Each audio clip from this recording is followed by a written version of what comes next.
হ্যাঁ নমস্কার, মানে কিছু বলার নেই, কারণ এখানে আলাদা করে বলার কিছু থাকে না। মানে এইটুকুই বলতে পারি, আপনারা এখানে সবাই জানেন হয়তো, বা অনেকেই জানেন না। Artist forum member number 1। আমি যতদিন বেঁচে থাকবো আর্টিস্ট ফোরাম যতদিন থাকবে, এবং আমি যতদিন বেঁচে থাকবো আর্টিস্ট ফোরামের সঙ্গে থাকবো, ইট ইস কোয়াইট ন্যাচারাল। সো আর এখানে আসাটা কোনো আমার মানে এখানে মনে হয় না যে আর্টিস্ট ফোরামের কোনো অনুষ্ঠানে আসাটা আমার কাছে কোথাও আসাটা, কারণ এটা তো আমারই জায়গা, আমারই নিজের জায়গা।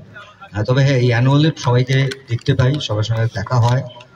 এই একটা দিনের জন্য আমরা অপেক্ষা করে থাকি, এবং এখানে মঞ্চে যারা আছেন তারা আমাদের রঞ্জিত দা আমাদের সিনিয়র মোস্ট, এবং সবচেয়ে বড় কথা আমাদের খুব প্রিয় এবং খুব আদরের, খুব ভালোবাসার মানুষ। আমি অ্যাটলিস্ট বলি যে আমি আছি, তারা আমি শুনছি, আমি যতই ব্যস্ত থাকি। আর আমি একটু স্পেশালি বলবো, রঞ্জিত আপনার পারমিশন নিয়ে আমি একটু সিলভার স্ক্রিনের কথা বলবো, কারণ তারা এখানে আছেন। এরা মানে আমাদের সিনেমার, সেটা আমাদের কারোরই সিনেমার প্রচুর যে ব্যানার দেখেন, কিন্তু আমি ঠিক বোধহয় 7 দিনের নোটিশে ওদেরকে একটা ফোন করেছিলাম বম্বে থেকে, যে বাবু আমাদের আর্টিস্ট ফোরামের একটা এরকম ম্যানুয়াল হচ্ছে, তোরা যা পারিস একটু আমাদের পাশে দাঁড়াস, একটু সাহায্য করিস। কারণ এন্ড অফ দ্য ডে যে কোনো জিনিস করার জন্য একটি মানে যেটা দরকার হয় সেটা অর্থ।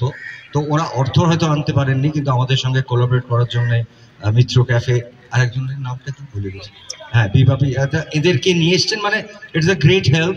আমার মনে হয় আগামী বছর যেভাবে এখন আমাদের কমিটির সঙ্গে এদের আলাপ হয়ে গেছে, আগামী বছর অ্যানুয়ালে আরো বেটার ভাবে ওরা আমাদের সঙ্গে থাকবেন। তো থ্যাংক ইউ, এবং ঋতুকেও একটা থ্যাঙ্কস, কারণ ওই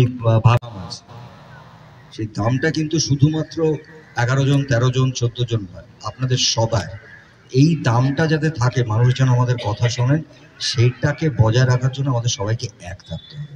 থ্যাংক ইউ সো মাচ, ভালো থাকবেন সবাই।